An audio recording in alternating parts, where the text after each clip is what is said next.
Aspirants DSSB PRT के second paper को अगर ध्यान से देखें, जिसे मैं टीचिंग साइकोलॉजी और पेडागोजी कहता हूं, उसे आप अपने अकॉर्डिंग भी कोई भी नाम रख सकते हैं।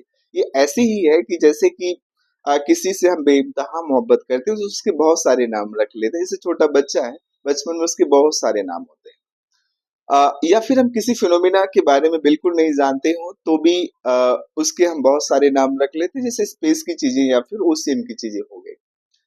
अब साइकोलॉजी यानी सेकंड पेपर में जो सबसे बड़ी प्रॉब्लम आती है वो ये आती है कि इसका कोई डिफाइंड सिलेबस नहीं है। डिफाइंड सिलेबस को अगर पता करना चाहते हैं तो आपको कई सालों के पेपर एनालिसिस करना पड़ेगा, तो जाके एक अप्रॉक्सीमेट डिफाइंड सिलेबस आप बना सकते हैं।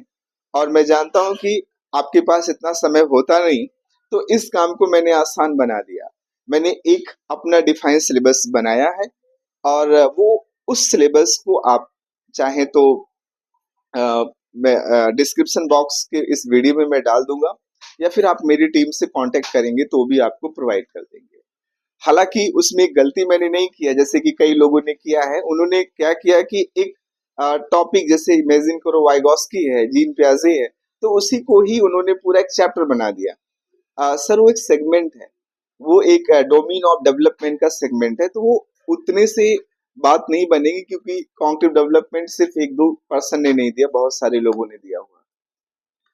तो आपको डिफाइन सिलेबस मिल जाएगा। पहली प्रॉब्लम मैंने आपकी सॉल्व कर दी।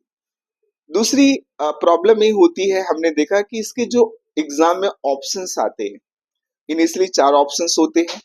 4 में से 2 ऑप्शंस तो आसानी से एलिमिनेट हो जाते हैं अगर आपने थोड़ा बहुत पढ़ा है तो।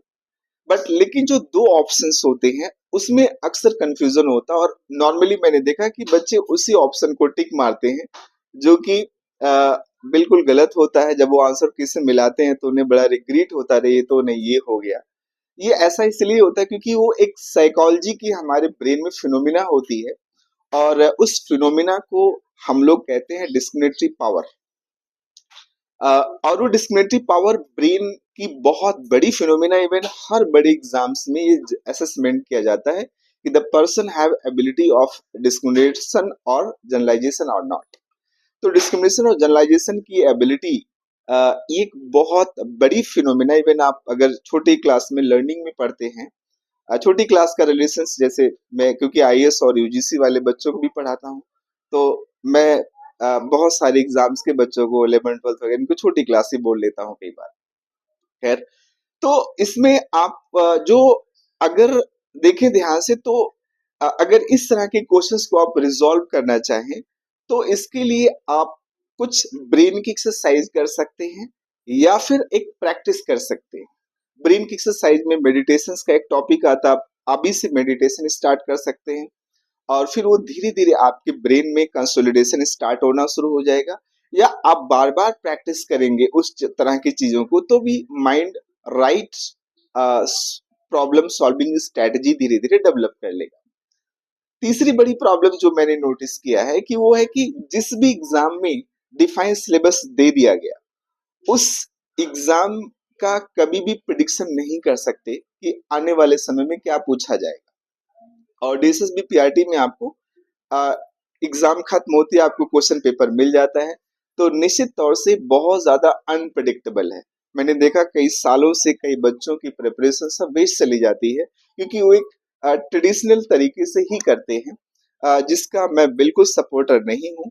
आपका जो एक कन्वेंशनल सिलेबस है उसको तो करना ही करना, प्लस इसमें डायनेमिक पार्ट भी है। जैसे अभी आपने जेंसी का कॉन्सेप्ट सुना होगा, तो आपने कभी सोचा कि इसका जेंसी से पहले क्या रहा, या उसके पहले आप देखें 1900 में जो आया, जो ग्रेटेस्ट जनरेशन जिसे कही जाती है, फिर उसके बाद में साइलेंट जनरेशन है, फिर millennium, so X then we have so इस पे मैंने एक प्रॉपर क्लास बनाया हुआ है, आप उसको ध्यान से देखें। तो that may be part of एक करंट एंड डायनेमिक, क्योंकि वो नेपाल में घटना हुई, तो वो करंट एंड डायनेमिक पार्ट से भी क्वेश्चंस आपको प्रिपेयर करना होता है, राइट। तो करंट एंड डायनेमिक पार्ट पर आपका फोकस अच्छा होना चाहिए। अगली जो प्रॉब्लम्स मैंने नोटिस करी है वो यह है कि इसमें कई ऐसे नेम हैं सेकंड पेपर में जिनको हम डेली यूज नहीं करते, या जिनका रिलेशन वेस्टर्न नेम से है, उस उन टर्म्स को नॉर्मली हम बोल नहीं पाते या फिर वो हमारे माइंड में याद ही नहीं हो पाते। तो ऐसे कई थ्योरीज नेम है जिससे हमें नेम याद करने में मुश्किल होती है या उनके थ्योरिस्ट का नाम याद करने में मुश्किलें होती हैं।